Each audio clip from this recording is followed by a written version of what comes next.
திருச்சிற்றம்பலம். தென்னாருடைய சிவனை போற்றி, எந்நாட்டவருக்கும் இறைவா போற்றி. அனைவருக்கும் வணக்கம். நாம் இப்ப பார்க்கக்கூடிய பதிவு என்னன்னு பாத்தீங்கன்னா, துலா ராசிக்குண்டான ஜனவரி மாத பலன்களை பத்தி பார்க்க போறோம். அதற்கு முன்னாடி நம்மளுடைய சேனலை சப்ஸ்கிரைப் பண்ணிக்கோங்க. பெல் பட்டன்ல ஆல் அப்படின்னு சொல்லக்கூடிய பட்டனை கிளிக் பண்ணிக்கோங்க. அப்பதான் நம்ம போடக்கூடிய அனைத்து பதிவுகளுமே உங்களுக்கு உடனுக்குடன் வந்துகிட்டே இருக்கும். பொதுவா நம்மளுடைய ஜாதகத்துல, நம்மளுடைய சேனல்ல ஜாதகம் ரீதியான, அதே போல ஆன்மீகம் ரீதியாக, பரிகாரங்கள் ரீதியாக நிறைய வீடியோஸ் கொடுத்துட்டு இருக்கிறோம். அதையும் பார்த்து நீங்க பயன்பெறுங்கள். இந்த மாதம் துளாராசியை பொறுத்த வரைக்கும் பாத்தீங்கன்னா மிகவும் யோகமான மாதமாக இருக்கு. ஏன் அப்படின்னா, உங்களுடைய ராசி அதிபதி, உங்களை ஆளக்கூடிய கிரகம், உங்களுக்கு என்ன தேவைகள், இந்த பிறவியினுடைய என்ன விஷயத்துக்காக நீங்க பிறந்திருக்கீங்க அப்படிங்கறது எல்லாமே உங்க ராசி சொல்லும். அப்ப அந்த ராசி அதிபதி இயக்கக்கூடிய கிரகம் யாருன்னா சுக்கிர பகவான். அந்த சுக்கிரன் அப்படின்னு சொல்லக்கூடிய பாருங்க 5ஆம் வீட்டுல போய் உட்கார்ந்திருக்காரு. அதிர்ஷ்டம் அப்படின்னு சொல்லக்கூடிய ஒரு இடம் 5. அங்க சனியோட சேர்ந்திருக்காரு. சனி உங்களுக்கு அதிர்ஷ்ட ஸ்தானாதிபதி துளாராசி. அப்ப அவரோடையே சேர்ந்து இருக்கும் பொழுது உங்களுக்கு இந்த மாதம் ஒரு அதிர்ஷ்டமான மாதமாக இருக்கும். குல தெய்வத்தினுடைய அனுகிரகம், இஷ்ட தெய்வத்தினுடைய வழிபாடுகள், அதே போல பாருங்க இந்த மாதம் முழுவதும் சனி சுக்கிரன் சேர்க்கை அப்படிங்கிறது பண வரவை கொடுக்கக்கூடிய ஒரு சேர்க்கை.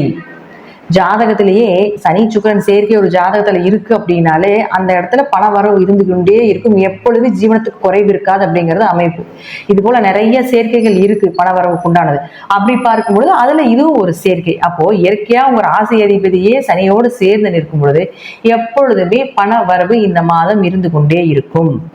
நம்ம இந்த சேர்க்கை இல்லாதவங்களுக்கும் கூட இந்த சேர்க்கைக்கு உண்டான வழிபாடுகள் சொல்லுவோம். இந்த கோயிலுக்கு போங்க, இது மாதிரி பண்ணுங்க, இந்த உணவுகள் சாப்பிடுங்க அப்படின்லாம் சொல்லுவோம். அப்ப துளாராசிக்கு இயற்கையாகவே அந்த அமைப்பு இருக்கிறதுனால இந்த மாதம் ஷேர் மார்க்கெட் சம்பந்தப்பட்டது, சீட்டு சம்பந்தப்பட்டது, திடீர் வருமானங்கள், திடீர் பணவரவுகள், பெயர் புகழ் மதிப்பு, எங்க போனாலும் நீங்க யாரு அப்படிங்கிறது உங்களுக்கு மற்றவங்களுக்கு தெரிய வைக்கக்கூடிய ஒரு அளவுக்கு இருக்கிறது உண்டான அமைப்புகள். சனின கூட்டம் அப்படின்னு சொல்றது, அப்போ உங்களை சுத்தி ஒரு கூட்டம் சேருவது, நிறைய பேருக்கு நீங்க பிரபலம் ஆவது, இதெல்லாமே உண்டு. கும்பராசி பிரபலமாகக்கூடிய ராசிங்க. அந்த ராசியில ராசி அதிபதி போயிருந்தா எப்படி இந்த மாதம் உங்களுக்கு பிரபலமாக இருக்கிறதுக்கு ஏற்பாடு பண்ணி கொடுத்துரும், பிரபலம் ஆவீங்க அப்படிங்கிற அமைப்பு சொல்லுது.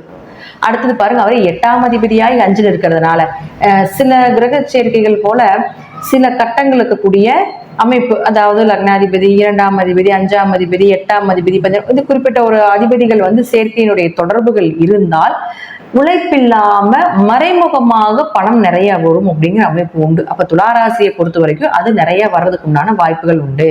சின்ன உழைப்பை போட்டாலும் பெரிய வருமானம், சின்ன விஷயத்தை நீங்க செஞ்சீங்கனாலும் அதிக லாபங்கள். எப்படியாவது வெளியே பணம் கொடுத்து ரொம்ப நாளா வராமையே இருக்கு அப்படின்னு நினைச்சீங்கனாலும் கூட இந்த காலகட்டங்கள்ல, இந்த 1 மாத காலகட்டங்கள்ல நீங்க கொஞ்சம் மூவ் பண்ணீங்கன்னா வெளியே கொடுத்திருக்கக்கூடிய பணம் எல்லாமே உங்களுக்கு வசூலாகும். நீங்க இந்த மாதம் செய்யக்கூடிய 5ஆம் இடம் அப்படிங்கிறது பூர்வ புண்ணிய ஸ்தானம். இந்த மாதத்தில் நீங்க செய்யக்கூடிய எல்லா தானங்களும், எல்லா தர்மங்களும், எல்லா வழிபாடுகளும், அதே போல கோவிலுக்கு செய்யக்கூடியது, ஆன்மீகத்துக்கு செய்யக்கூடியது எதாக நீங்க இருந்தாலும் சரி, இந்த மாதம் மிகப்பெரிய உங்களுடைய கர்மாவை கழிப்பதற்குண்டான ஒரு வாய்ப்பு அப்படிங்கிறது நீங்க எடுத்துக்கோங்க. ஏன்னா கர்ம காரகனுடைய உங்களுடைய ராசி அதிபதி சேர்க்க. கர்ம காரகன் யாரு? சனி பகவான். அந்த சனி பகவானோட உங்க ராசி அதிபதி சேரும் பொழுது இந்த மாதம் நீங்க 10 ரூபாய்க்கு தானம் பண்ணினீங்கனாலும் கூட அது உங்களுக்கு பல மடங்காக உங்களுடைய கர்மாவை ஏதாவது ஒரு வழியில கரைத்து கொடுக்கும். ஏதாவது ஒரு வழியில உங்களுக்கு புண்ணிய கணக்கை சேர்த்து கொடுக்கும் அப்படிங்கிறதா உண்மை. அதான் துளாராசிக்காரங்க இந்த மாதம் முழுவதும் சுக்கிரன் இங்கேயே இருக்கிறதுனால இந்த மாதத்தை பயன்படுத்தி உங்களுடைய வாழ்க்கையில் இருக்கக்கூடிய தீய கர்மாவினுடைய பாதிப்புகளை குறைத்து நல்ல கர்மாவிற்குண்டான தான தர்மங்களும் ஆன்மீக வழிபாட்டிலையும் கொஞ்சம் கவனம் செலுத்தினீங்கன்னா முற்பிறவியினுடைய கர்ம மூட்டை அப்படிங்கிறது தான் ஜாதகம். அந்த ஜாதகத்தினுடைய தோஷங்களை குறைப்பதற்குண்டான ஒரு மாதம் இந்த மாதம். ஏன்னா வருஷம் இந்த கிரக சேர்க்கை சேரும். அடுத்த வருஷம் பாத்தீங்கன்னா சனி பகவான் இங்க போய் நிற்பார். அப்போ நீங்க அங்க சுக்கிரன் இருக்கும் பொழுது உங்களுக்கு என்ன ஆகும் அப்படின்னு பாத்துட்டீங்கன்னா அது 6ஆம் வீட்டுல மறைஞ்சு வருது. அப்போ பெருசா பாதிப்பு, அதை என்ன செஞ்சீங்கன்னாலும் பெரிய அளவுக்கு யோகத்தை கொடுக்காது. இப்ப இந்த வருஷம் மட்டும் தான் சுக்கிரன் இங்க இருக்கும். இந்த சுக்கிரன் 30 வருஷம் கழிச்சுதான், இந்த சனி சுக்கிரன் சேர்க்கை 30 வருஷம் கழிச்சுதான் இந்த இடத்துக்கு வரும். அப்ப இந்த கர்மாவை கழிப்பதற்கு நீங்க இன்னும் 30 வருஷம் காத்துக்கிட்டு இருக்கணும். இது இயற்கையா ஜாதகத்துல இருந்தா அவங்க என்ன செஞ்சாங்களும் பாருங்க, நிறைய அவங்க சொல்லுவாங்க. சனி சுக்கிரன் வந்து துலா ராசிக்கு அந்த இடத்துல போய் சேர்ந்து இருந்ததுன்னா, நான் ஒரு விஷயம் கொடுத்தா எனக்கு கடவுள் நிறைய கொடுக்குறாருங்க, நான் எது செஞ்சாலும் எனக்கு நன்மைகளாக தாங்க வருதுங்க, நான் சந்தோஷமா இருக்கிறேங்க அப்படின்னு தான் சொல்லுவாங்க. இது ஜாதகத்துல இருந்தா. அப்படி இல்லை அப்படின்னா இந்த வருடம், போன வருடம் இது வந்திருக்கும், அப்போ நான் இன்ஃபார்ம் பண்ணியிருப்பேன். அப்போ இந்த வருடம் இது வருது அப்படிங்கிறப்போ இனி இந்த வாய்ப்புகள் இன்னும் 30 வருஷம் கழிச்சு தான் வரும். அப்படிங்கிறதுனால இந்த ஒரு மாதத்தை பொன்னான மாதமாக எடுத்துக்கொண்டு ஜனவரி மாதம் முழுவதும் நீங்கள் செய்யக்கூடிய அனைத்தும் உங்களுக்கு பல மடங்கான கர்மாவை, தீய கர்மாவை கழித்து புண்ணிய கர்மாவை சேர்த்துவதற்குண்டான வாய்ப்பு இறைவனே வழங்குகிறார் என்று நினைத்து கொண்டு செய்யுங்கள். கண்டிப்பாக அது நிச்சயமாக நடந்தே தீரும். அப்படிங்கிறதுல மாற்றங்கள் இல்லை. அடுத்தது பாருங்க, உங்களுக்கு செவ்வாய். இந்த செவ்வாய் அப்படின்னு சொல்லக்கூடியவர் நீசம் பெற்று வக்ரமாயி உங்களுக்கு கடகராசியில் இருக்கிறார். இப்ப கடகராசி உங்களுக்கு 10ஆம் வீடாக வர்றதுனால கர்மஸ்தானத்திலேயே செவ்வாய் இருக்கிறதுனால 2 மற்றும் 7ஆம் அதிபதி 21ஆம் தேதி வரைக்கும் அங்கதான் இருப்பார். அடுத்தது 21ஆம் தேதிக்கு மேல பாத்தீங்கன்னா உங்களுடைய ராசிக்கு 9ஆம் வீட்டுல போயிருக்கிறார்.